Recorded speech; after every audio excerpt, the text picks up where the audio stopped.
আসসালামু আলাইকুম। হ্যালো জাতির বাঙালিরা, কেমন আছেন আপনারা? আশা করি সবাই আপনারা ভালো আছেন। এই বাঙালির জাতি কেন বলি, এটা অনেকজনের কোশ্চেন যে আপনি এইভাবে বাঙালির জাতি কেন বলেন। আগে পরে বলি, আগে দেখেন আমাকে।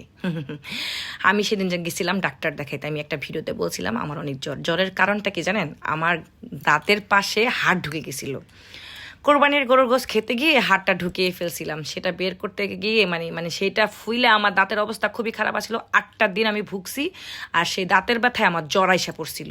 হ্যাঁ, জনগণ কেন বলি? কারণ আমরা জনগণ, বাঙালির জাতি, তাই আমরা সবাইকে জনগণ বলি। সোজা হিসাব।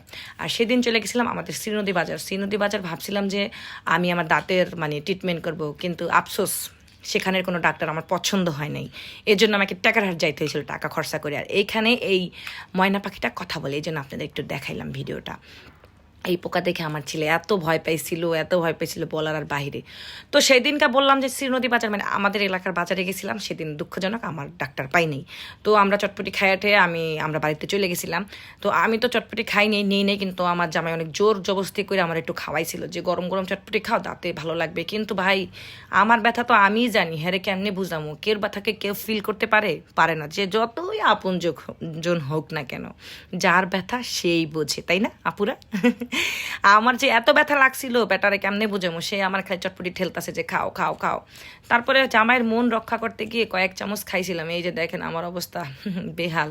আমি কোনো রকম চটপটি মনে করেন শুধু গিলছিলাম, আমার চাবাইতেও খুব কষ্ট হয়েছিল।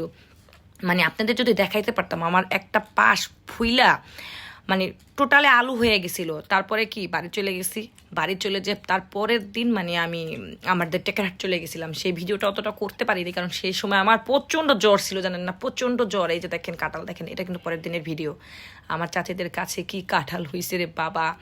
গ্রামের বাড়িতে একটা জিনিসই আম কাঁঠালের দিনে যদি জানে যে কথা দেখেন আউলাই ফেলাই, এরকম অনেক মানুষ আছে, কথা বলতে গেলে এটা চুরি এটাই বলেই ফেলবেন। যাই হোক, আম কাঁঠালের দিন গ্রামের বাড়িতে যদি যান, তাহলে আম কাঁঠাল খাইতে খাইতে পেটে গ্যাস তো হবেই, এটা 100%। এই যে দেখেন, এটা হলো পরের দিন আমি যাইতেছিলাম টেকারহাট আমার ছোট ছেলেরে নিয়ে। বড়টারে রেখে গেছিলাম, কারণ ওর তো সুন্নাত খাতনা করা হয়েছিল, ওরে নিয়ে তো জায়গায় জায়গায় যাওয়া হইবে না। আর এই পথটা দেখলে আমার দিনের ছোটবেলার কথা মনে পড়ে। এখান থেকে কত গোসল করতে গেছি নদীতে, হায় রে ভাইরে ভাই, কিরে ভাই, পক্ষী দেখছি, কি পক্ষী, লতা পাতা কার মাথা। এই খেলা কে কে খেলছেন নদীতে গাইয়া বলেন তো? জীবনে আমি কারো ধরা দিতে পারি না। কেউ আমারে ওই যে মাথায় হাত দিয়ে বলে না মায়ের, ওইটা দিতে পারে নাই। কারণ আমি যে সাঁতার জানতাম আর ডুব দিয়ে যে কত দূরে যাইতাম, মায়ের ওই দিনগুলা মনে পড়ে। কেন বড় হইলাম, আর সব কথা কেন যে মেয়ে হইলাম, এটা আমার জীবনে আফসোস থেকে যাবে। জানি না এই কথা বললে পাপ হবে, বাট দুঃখ কিছু মানুষের থাকে না, গোপন দুঃখ, সেই দুঃখটা আমার। যাই হোক, আমার ভিডিও ভালো লাগলে লাইক কমেন্ট শেয়ার কিন্তু আপনারা করবেন, এটা আপনাদের কাছে আমার দাবি, কারণ আমি আপনাদেরকে অনেক ভালোবাসি।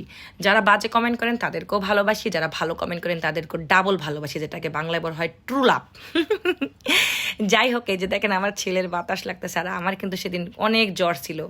আমি এই যে দেখেন বাজারে গিয়ে কোনো ডাক্তার পাইনি দেখে আমি ডাইরেক্ট টেকারহাট চলে গেছিলাম। টেকারহাট গিয়ে আমার দাঁতটা ঠিক করে দেন আমি আবার শ্রীনদী বাজার আসছি।